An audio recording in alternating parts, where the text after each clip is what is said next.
Yeah, let's bring it right on. Don't have to worry about the stock So he market. can sell his book and make some of that money back. A good friend of ours from years ago. You hear him on Sirius XM with the sports updates. And going back to the people up in New York, I worked at Sports Phone, but Howie was the voice on Sports Phone, Howie Karpin, and he joined us tonight. He's also official scorekeeper for baseball up there in New York. And he's written a book, and we want to talk to him about it. Down on the Corner, Ralph Kiner and Kiner's Corner. And Howie Karpin joined us on the show tonight. Howie, good to talk with you. How are you? Good to be with you guys. I don't know if I have any wealth financially, but I got a wealth of knowledge. Much more important in the long run, having the wealth of knowledge. At least that's what I've always been told. I had a lot of fun in spring training, Howie. Jimmy Duquette was down there, covered a lot of, actually, the Florida scene for quite a while before we went out to Arizona, and he spent a bit of time in Sarasota. We had a lot of time to chat and get some ideas of what was going to happen during the season. Yeah, Jimmy's a good man. He has his finger on the pulse. So it's been an interesting year up here, certainly. New York teams are doing pretty well. Well, he's making a home run now because SNY and the Mets are flying high, so he's got to be in pretty good shape. Yeah, he's doing the post-game show at times. I see him a lot. Right.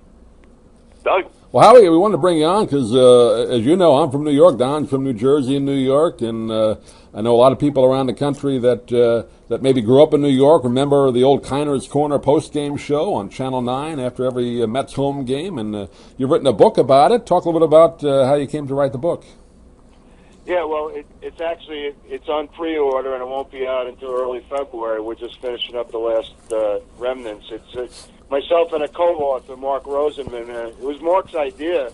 I did a hockey book with Mark that just came out in March called Shoot to Thrill, about the shootout. Right. So he came up with this idea. He said, I talked to a lot of people. I love Kiner's Corner. Why don't we try and do a book on it? So at first I said to myself, well, I don't know, but I didn't know if it was going to work, to be honest with you. And then all of a sudden we started getting into it, and we started to uncover all these wild stories, and how Ralph is so revered by everybody that's ever come in contact with him. It's making for a pretty exciting book right now. Well, he had an exciting life on and off the field. Yeah, I mean, he greased palms with celebrities and stuff like that, and great broadcasting career. Kiner's Corner lasted over 30 years on a full-time, at least home game basis. And then, Ralph at the end, he had the Bell's palsy, and he came on the games. It was kind of awkward at the end, but the book won't focus on the end. It'll focus on, his broadcasting career, mostly with the show. We talked to a number of producers, including the first one from 62 to, he worked from 62 to 65. A lot of Casey stories in there, and actually spoke to Bill Webb, who was the award-winning director for 8 years, and we spoke to about 30 guests from the past, that had been on the show. People like, if you're a Met fan, you go way back with some of these. I mean, it was Ed Charles from the 69 team. The glider. Remember Duke Coleman? Catcher in 62? He was on the show. A lot of the guys talked about their experiences, and we also found some old audio clips from some shows that haven't been around in a long time. So obviously in a book you can't have audio. So we're writing the dialogue into certain episodes, like what happened after the bunting perfect game in 64 and things like that. So if you're a fan of, if you grew up with Ralph, or you're just a baseball fan, even if you didn't grow up in New York, I think this book is going to be very appealing. Well, I'll tell you, I remember when he wrote his book, it was about 15, maybe 18 years ago when he wrote his book, and yes, I interviewed him a number of times at Veterans Stadium in Philadelphia, either on our pregame show or our postgame show, and I'll tell you, most people wouldn't necessarily know it, but he was a very humble guy when you talk to him. Yeah, and he made people feel comfortable. It's funny you bring up Philadelphia because there's a funny story in the book with Ralph in Philadelphia. Tim McCarver is going to be on the forward, and we're really honored to have Tim, be with us. Be with us on the cover. And I interviewed him about the book. He told a story how they were in Philly one time, and apparently Chris Wheeler, the former Philly announcer, he was very friendly with Jamie Lee Curtis's husband, Christopher Guest. So apparently they came up to the press box one day, and they came in the booth, and Ralph was like really excited, and he went up to her and he said, you know, I always wanted to meet you because I dated your mother, Janet Leigh, the actress. So then she throws her arms around him and she goes, Daddy. How great is that? Not better than that, I'll tell you that right now. But he dated a lot of big time girls. Yeah, he did. He was, you know, with the starlets, but you know, we mentioned it obviously to lead into his broadcasting background. We mentioned that, but you know, that kind of fit in with the whole, you know, Ralph persona off the field that you were talking about before, Don. You know, the nightlife. You know, he had a nightlife without having a nightlife. It was weird. You know, he was part of Hollywood, and you know, he didn't get caught up in it totally. You know, he was smart enough, you know, that to stay away when he needed not to be distracted. You know, he had the great career, and the back went out on him after 10 years, and you know, then he went into broadcasting. Yeah, it's very apropos tonight with David Wright coming back for the first time. In fact, I'm just looking at the video now. He's in the dugout, and they interviewed him a little. They interviewed him a little bit before the game, and I wish him well. Once you get a back injury, sometimes it's very, very difficult. And you're writing about a guy that found out about that. I know. He's my guy. We're kind of friendly, so yeah, got a little more emotion charged up tonight. But you're right. I mean, Don Mattingly had that happen to him at the end. It probably cost him the Hall of Fame. Right. Exactly right. And it's happened to many others, but in fact, Dude is going through it right now, although they're saying, as you probably know better than I, it's only going to be a short stint. They're saying they think he will get back in the 15 days, but hey, they thought that the first time he went out with the stiff back, and it didn't come back 100% yet.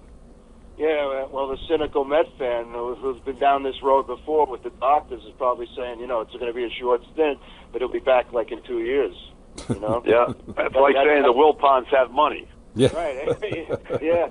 Well, they just got a $700 million loan, so they got some. The cynicism up here from the Met fan is unbelievable. But you know, they're a fun team to watch, and I'm hoping they stay fun, at least going into next year when the book comes out in February. I was just going to say, book's a ways away in February, but maybe you could just relate a couple of other stories besides Timmy's. And by the way, Timmy's been on with us a number of times. He lives right in Sarasota, so we get a chance to see Timmy a lot around spring training, and also kind enough to join us on the show occasionally. So another story or two, maybe that. Oh, sure. I mean, I'll give you another Tim story, a quick one from the malaprop section, which Ralph was famous for. The Kornerisms. You know, I used to say manufacturers.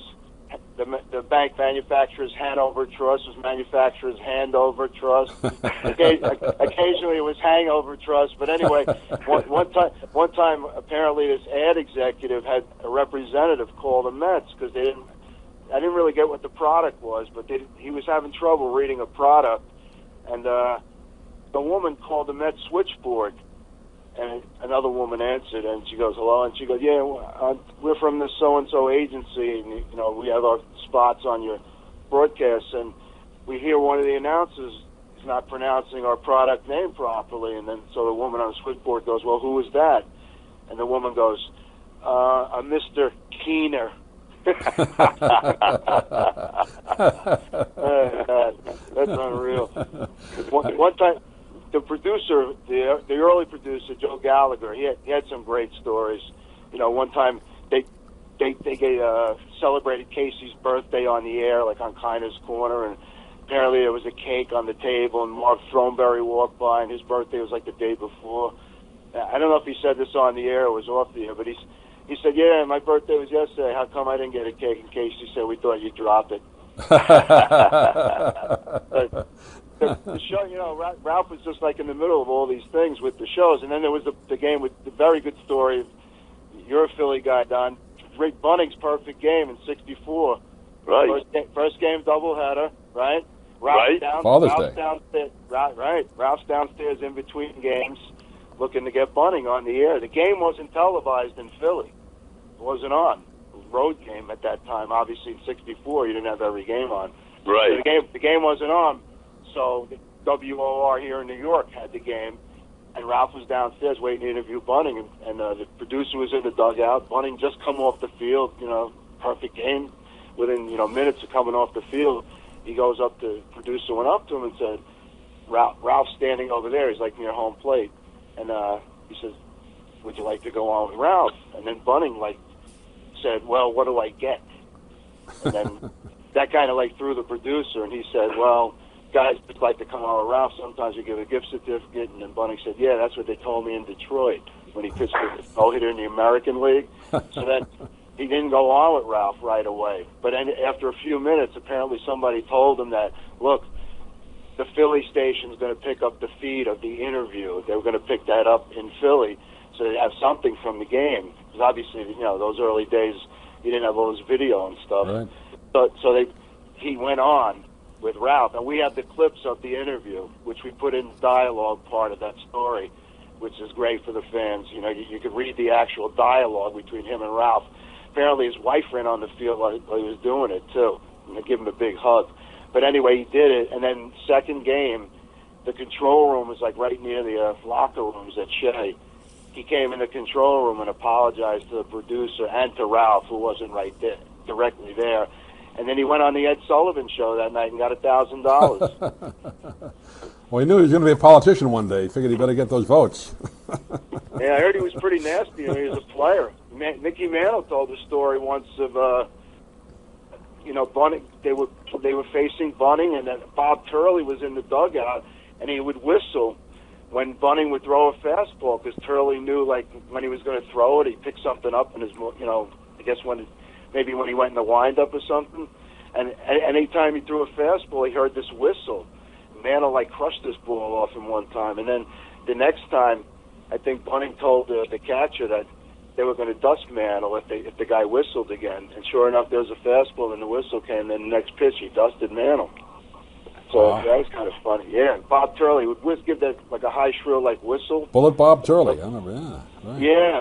So Mantle would know what was coming from Bunning, and he crushed him apparently one day. And then the next at bat, he figured it out. He kind of guessed it. He heard that whistle every time he threw a fastball.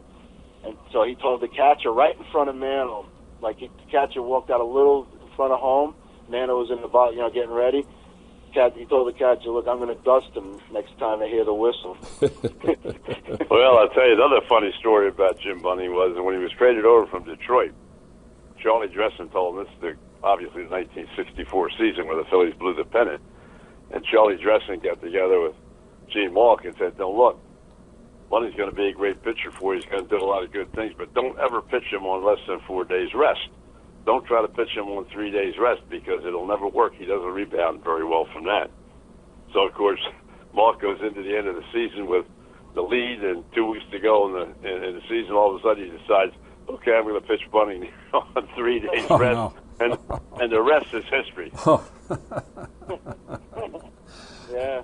Howie Karpin joining us on the show tonight. Down on the Corner, Ralph Kiner and Kiner's Corner is the name of the book, coming out in February, but you can pre-order it, I guess, on Amazon now, right, Howie? So get the orders in. And Cover has Willie Mays and Ralph Kiner. I've seen that. It's a nice cover you got on that book. And yeah, I like it a lot. I grew up in New York, as you know, and Don, you know as well. I remember, after the '69 series, that's kind of when I started following the Mets, and after that, the way Kiner always did. Trying to find a winner. You don't support a team. You wait till it wins. I waited until Tom Seaver joined before I watched. But it was such a simple kind of a show. It was kind of, it was old style television. Ralph would get on that little shabby looking set there and recap the game, have a guest on, show a couple of highlights. But it was, in its simplicity, it was really one of the best post game shows, even by today's standards. It was entertaining. Well, it's definitely a precursor to what goes on today. And we interviewed a number of the sports media critics in town who covered Ralph as a broadcaster, and they all agreed, the simplicity and Ralph's persona and his respect with the guests was what made it work. I talked, director Bill Webb, we talked to, actually spoke to him a couple of days ago. He said the set was as big as a closet. That was the way he put it. And it was right next to the control room, and he said there was also a partition, where people could actually stand off to the side, not in the control room, but they could see the show. And he said, people, I guess, that worked there they'd go about 10 deep, and they'd stay and watch the show. It was like 15 minutes every night, you know. And Ralph always wanted the star of the game, no matter who won, Mets or the visitors. There's a good story with Rico Cardi from the Braves. They were playing the Mets in a doubleheader in '64. I think it was June '64 was the date. It was one of the summer months, and Cardi had a big doubleheader. But in the first game, he got into a brawl with Larry Benoit. Apparently, you know, there was a little beanball war going on, and they got into a brawl in the first game. Nobody got ejected, but Cardi went on to have a great doubleheader. He had like 7 hits, I think, in 11 at bats or 10 at bats. Well, if you remember, Rico Cardi came up and he was like a Mickey Mantle for, you know, he had a dazzling first half of the year, and I mean, he's always a good player, but never anything like they thought he was going to be in the early days. No, this was in the rookie year. It was '64, I think. Right. '64. So anyway, after the doubleheader, Ralph had him on the show, and Larry Benoit came into the control room and was pissed. He was the Mets player rep at the time, and he says to the producer, says, "What's he doing on the show?"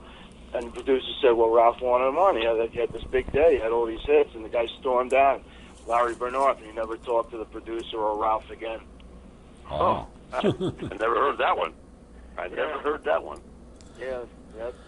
Howie, talk a little bit about how we mentioned it before we went on the air, your official scorer up in New York. How does one become an official scorer, and what exactly do you do officially? Well, you put your head up against the wall and get hit with a sledgehammer first. When I started in the business, I've been covering baseball up here for the last 35 years. So I always saw that it was a media guy that, you know, did the scoring. And I thought it pretty highly of myself in that regard, that I could do that. And even though every night we have 250 scorers, so to speak, in the press box. But anyway, Bill Shannon, the late Bill Shannon, I don't know if you knew him, Don. Did you remember the name? Yes, I do. Yeah, he was my mentor, and okay. He believed in me because there was a little bit of a civil war up here before WFAN days between the broadcast media and the print media. So the broadcast media was very disrespected. There was no respect from the print guys. You know, obviously they were dealing with the baseball a little more than some of the radio guys. The radio guys were just doing the post-game stuff for the most part. And some of the radio guys didn't really take the job seriously, which didn't help. But anyway, Bill Shannon thought of me as a guy who took the job seriously, and he respected my knowledge. And in '98, I actually started asking about it around '95, and then in '98 they finally were looking for somebody else, and Bill pitched me to Phyllis Merrish, who's the vice president of media relations for baseball, and she gave me an opportunity to train with Bill. I actually trained one time, and then late in '98 they had an opening because Red Foley, the late Red Foley, should rest in peace, he had a heart attack, so he couldn't work a game, and Bill wasn't available because Bill worked with the Jets at the time, and he had to do his jet work that day. So they gave me a shot in '98, and they hired me, and I did 10 games in '99, all in the American League, and then they gave me two playoff games that year, which was unreal. That was one-fifth of my entire schedule that year. I did 10 games and 2 playoffs, and then in 2000 I was hired to do Mets and Yankees.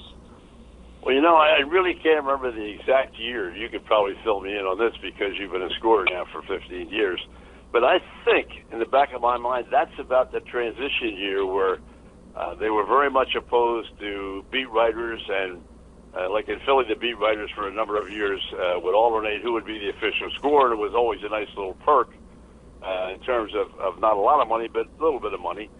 And then they said, well, that's a conflict of interest because you're writing the team, you're working for the newspaper, you're taking money as an official scorer, and you're also creating some hard feelings between the players and keeping score because they're not too happy sometimes when you make some calls. So that was when they wasn't it, when they went to the transition where you couldn't be a writer anymore, you had to be just a official scorer. Well, that transition had already been made up here in like the late '70s. I didn't know it was that far back. Because Bill wasn't a beat reporter, even though he covered the team. He only covered the team for the AP, and he was basically a stringer, and he basically provided a service as a stringer. He wasn't a beat guy. I didn't remember that. And Red Foley was, hadn't been a baseball guy for a long time, at least a beat guy anymore. So yeah, that had already changed up here. So yeah, they felt there was a conflict of interest because some of them would actually have to go downstairs and try to cover the same game, right? Exactly. Yeah. Yeah, that made for some awkward situations and some confrontations. Yeah, people don't remember that. No, it's been a while now, Well, Howie, Doug Gold. we had a buddy down here that we work with in local radio, does it for the Charlotte the Rays minor league team, the Stone Crabs, but it seems like interesting work. I've only scored it, when you do your broadcast or at a game, but you really got to be on the ball the whole game, right? Keep an eye on everything. I was just going to say, just to interrupt for 1 second. I don't think people realize the amount of work that goes into being an official scorer. It's not just a matter of sitting up there and calling the errors or non-errors during the course of the game. There's a lot of paperwork goes involved in being the official scorer. Oh yeah, you're right. First of all, I trot every pitch, and that's not even my responsibility, but it keeps me focused for one thing. And you got to do the box score form after the game. You have to keep the defensive stats as well, not just the offense. So yeah, you got to do a little bit of everything. You got to make announcements. You got to announce first pitch. You got to announce pitching lines. Obviously, your decisions have to be announced. Sometimes you need to explain why one runner ends up at second on the throw or something instead of an error. So yeah, a lot goes into it. Then you got the old unearned runs. You get an inning where there's like 7 runs and 2 errors. You have to hypothesize the inning with the outs. That's how you figure out the unearned runs. A lot of people get fooled because they say, if it's second and third because an error let a guy get to second and they intentionally walk a guy, they tell you, well, they wouldn't intentionally walk the guy who's on first. Okay, but he was not on first. So you got to account for that too. You can't. Right. These are all things that go into it. It's I've had some memorable experiences with some of the players, and with some of the calls. That's another book, Howie. Not now. I need my job. Well, when you're done, you probably didn't have a chance to see it because you were working the Mets. But I'd like to have you talk about it. How you make the judgment. We had 2 balls in the Yankees over the weekend. One in right field, one in left field. Were fly balls, lost in the sun, dropped. And how do you determine? A lot of discussion during the course of the ball game as to how you would score that. And at first they scored, they called the one right field an error, then they changed it to a base hit. The one in left field, they went for a base hit all the way for a double. But some of the determination on whether you were trying to defend yourself as the ball came down or whether you actually had a shot to catch it and didn't catch it. So you as an official scorer, I don't know whether you saw either one of those plays, but how you would rule on that.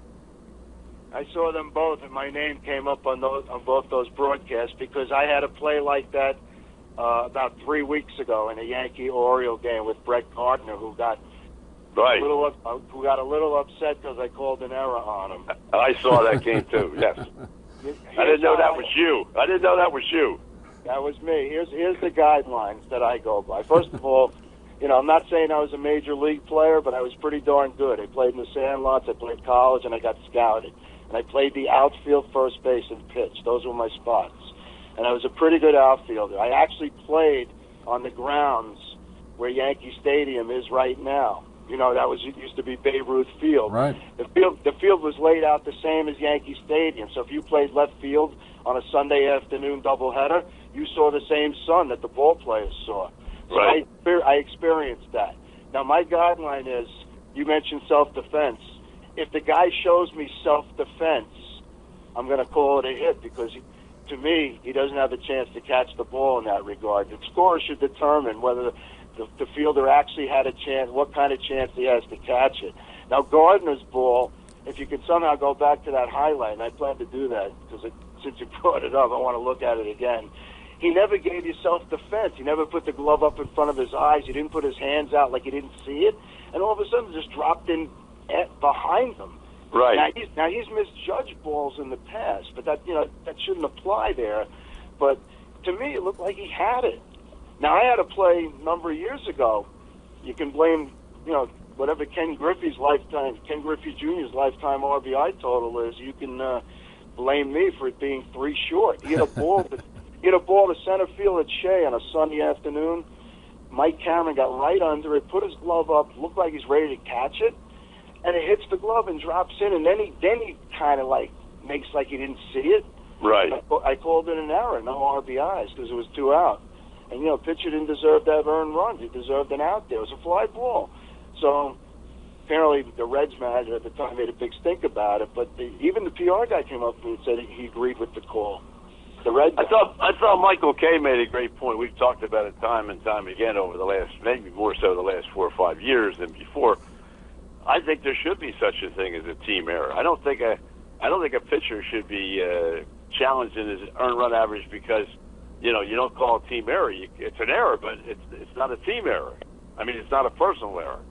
We have these seminars during the winter. It's been brought up every off season, so you may see a little more momentum this time around. But anyway, closing out the Gardner story, I told the PR guy I'll go down and talk to Gardner because it's my right if I want to talk to the player. Right. I set it up through PR. So I went downstairs and he refused to talk to me. Wow. Is that right? Yeah, but then he got a message through the PR guy that he lost it the last 30 feet. So I don't know if you know about this appeal process nowadays where the plays get overturned by Joe Torre. Sometimes the scoring calls. Right. Yeah, well, if they filed an appeal on the call and claimed that he lost it the last 30 feet, they would overturn my error. So didn't Joe just overturn one not too long ago? I can't remember exactly what it was, but I think he did come in and overturn a call on a fly ball. I don't know if it was a fly ball. I can't remember what the situation was, but I just know he was involved in making a change, and I don't recall, which is hard to believe. I don't recall exactly what it was. Yeah, he's changed a couple of mine over the years, but not many. I haven't had that many appeals this year, but they would overturn that call on those grounds. So why bother let it get to that point? So I changed it myself to a double. Right. Then I actually walked into the Orioles and told them about the change because they're affected too. Chris Davis got a gift double on that play. So I'm friendly with Buck Showalter, and he appreciated that I came downstairs, to talk to him about the call. And then he also mentioned the team error concept. So maybe there'll be a little momentum off these plays now that they're being shown everywhere and 100 times a day. Yeah. Right. So, to where baseball can't ignore it anymore. I agree with that 100%. I think there are certain situations where a team error is very, very useful rather than the other way around. Yeah, I mean, if you're serious about the statistics, and obviously we are doing this job, yeah, I agree, and maybe, who knows, we'll see. Sometimes the scorers are handcuffed in things they can call and the things they can't call. Obviously you can't call it on a double play. You can't assume a double play, even though maybe they should have had it, although there's only one instance where you can, where the person fielding at first base drops just a sure throw that would have had the guy out by a step.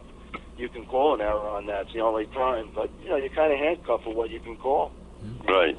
Well, Howie, I know we kept you on longer than we thought, but it's always great to talk baseball. And the name of the book, again, is Down on the Corner, Ralph Kiner and Kiner's Corner. You can pre-order it on Amazon. But I'd love to have you back on next February, Howie, when it comes out and when we're doing our spring training shows, if you're available. But always great to talk with you. Oh, my pleasure, guys. Anytime. And look forward to it when the book comes out. And if you run into Jimmy, tell him I said hello. I will. Sometimes I do run into him at the game. I'll be working the Red Sox Mets this weekend. So if anything happens, I'm there. That's right. Oh, the Red Sox are thrilling. You don't want to miss that game. Yeah, that could be errors galore.